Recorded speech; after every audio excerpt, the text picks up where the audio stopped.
Hey everyone, and welcome to a coloring tutorial. What I have for you today is very special. I'm working on a coloring page from Peace, Love, and Fucking Happiness from Sasha O'Hara.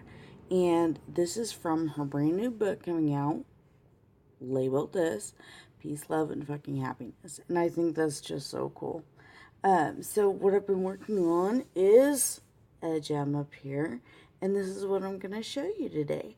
So let's get started. What I am using is Faber-Castell Polychromos, and you can use absolutely any pencils you want to or that you have on hand. I have a yellow. Mine is light yellow glaze. I have a dark blue, and this is dark indigo. And then I have a range of 3 greens, from light green to middle green to dark green. And these are the ones we're going to be using. And then for the highlight up here, I have a white gel pen. Mine is the Uniball Signo. Oops, it's upside down. Broad. This is the one I use probably most often. It gives me a really great, very opaque white for all the gems and stuff and special effects that I really like to do in color. So we're going to turn this peace sign into a brilliant gem. So let's get started.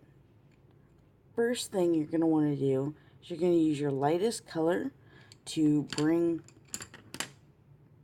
your light down here. And so we're going to use this as the outside of the peace sign as our guideline, and then we're going to color down here at the bottom of it, okay? And we're just using big rounded strokes. We want to be able to blend right into here with all of our other colors. So we're just going to go around down the bottom, just like so. As you can see, I've been coloring a whole bunch of the other stuff today, just for fun. It's been super amounts of fun. I really like her style. We're taking our light green now, their first green, and going in around the edges, the bottom edge, as well as the middle of the gem over here. And again, it's just doing big rounded circles like this, going back and forth. And you're just getting a base of color. We're going to go over it all again to make sure it's nice and smooth.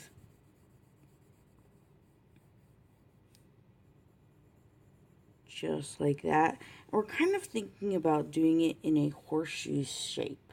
I don't know if you can quite see that, but that's kind of what we're going to work on and build up. Okay, so we're working on sort of horseshoe shape, or a C shape, if you will. Moving to our middle green, we're going to do the exact same thing. We're going to bring some of the edge over here. Always want to bring it down a little bit farther than we're actually coloring. And again, we're just using our horseshoe shape. We're using big rounded circles, circular motions. And we're using very, very light pressure. We do not want to use a bunch of pressure. We don't want to flatten the tooth of the paper or anything. We just want to go over it really lightly and get a base of color down. That's all we're doing, is establishing a range of values in the colors. Basically making a gradient from light to dark. Okay? So we're just getting that color values down, and you can bring this down, the edges down, as far as you really want to, because that's just fine. I like to have a little bit of the green down here as well. Let's go up to our next dark. This is our darkest green, not our darkest color. This one is the deep cobalt green for me.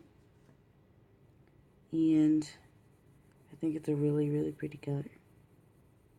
We're just going to go up here and fill the rest in so that we have kind of our gradient to work off of, our gradient of color. And just again, these big circular motions, using very light pressure and just kind of letting the pencil do the work here. Okay. I like to bring that down, like I said, around the edges. I think it brings a little bit more depth, a little bit more of that 3D look that you want when you're making a gem. And then we're going to use the blue, the dark indigo, which is our darkest color, and our darkest green, our darkest color. And we're going to go up here around the edge, pretty much just around this part of the peace sign. We're just going to use this as kind of our guide as to where we want to color, and you can bring it down farther if you want. Just remember your horseshoe shape. You're just following the edge of the gem, the edge of our shape. And that would be for anything, no matter what shape it was, you would just be following the edge of the shape with your shadow part of your gem, which is what the dark part is your shadow. And then we're just going to make sure we have all our edges. We don't want white up here right by the edge. We want it to look like it's going down and away from us. So that's what we're doing. Just bringing in some depth and some darkness around that edge. And then we're going to start and go backwards a little bit with each of the colors. So we're going to go back to our dark green, the dark cobalt for me. And this time I'm going to use a little bit more pressure and use a little bit smaller circles and just go on in here over on top of all the blue, because I want the blue to make sure it's blended into all of the green really, really well. So it gives a nice smooth look for our gem. I'm going a little bit bigger circles over here as I'm blending it and blending it and blending it. And you're laying down another layer of color as well. If you don't like to blend with just pencils, you could definitely use a blenderless, a colorless blender pencil. Prismacolor Premier has one that looks like this. It's just the binder filler part. It doesn't have any color to it. You can use that to blend if you would like to. I prefer to use just the pencils. If you like blending with Vaseline or Gamasol or anything like that, you could definitely do that too. I've gone down to my middle green, which is my dark phthalo green. Remember, you can use whatever pencils you have. These are just the ones that I use because I like them. We're just blending it down and getting that nice smooth gradient of color.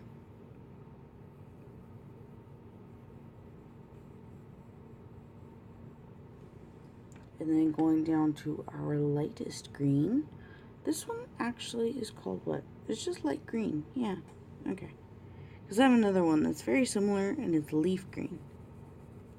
And this one I like to go all over some of the other greens, make sure they are all very vibrant and blended in. The lighter the color goes, the better it seems to blend with some of the others. So I like to use it over a bunch of all the other colors. And just blending it down here and getting that real intense color and look. And just, as you can see, I'm just coloring in that same horseshoe shape. Just like that. And then going back up to our lightest, which is for me light yellow glaze. Yep. And just going over this again, using my horseshoe shape and kind of going around the bottom here. And I'm going to kind of leave that middle part alone because it's as light as it's going to get, and I want to leave it like that. So I'm just kind of leaving that little part alone right here, because it already has one layer of yellow on it, so I just want to leave that one layer and just blend the rest of them.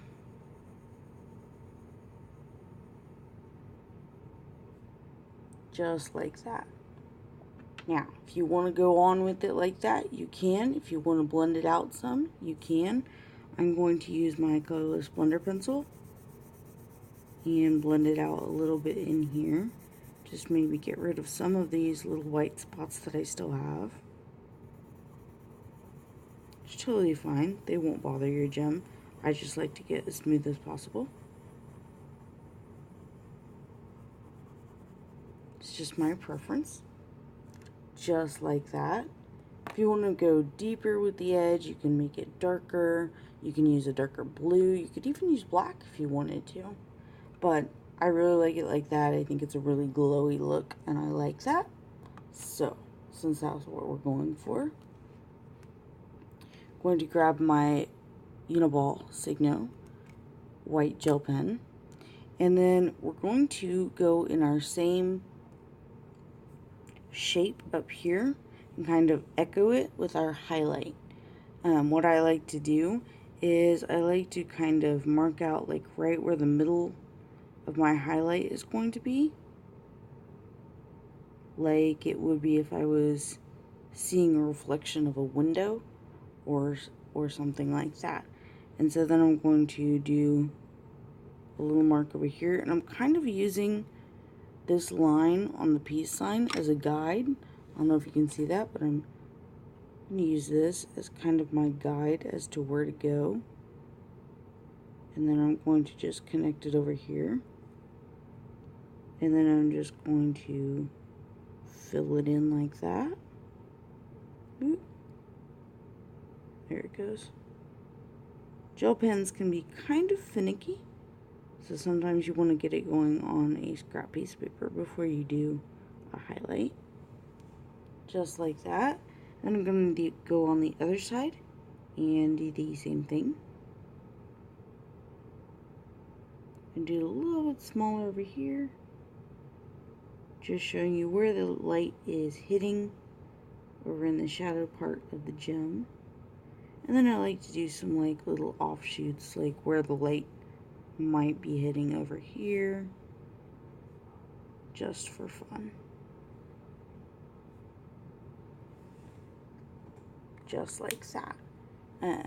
One of the things I really like to do at the end of my gems is that I'll take that colorless blender pencil, this one, by Prismacolor Premier, I believe.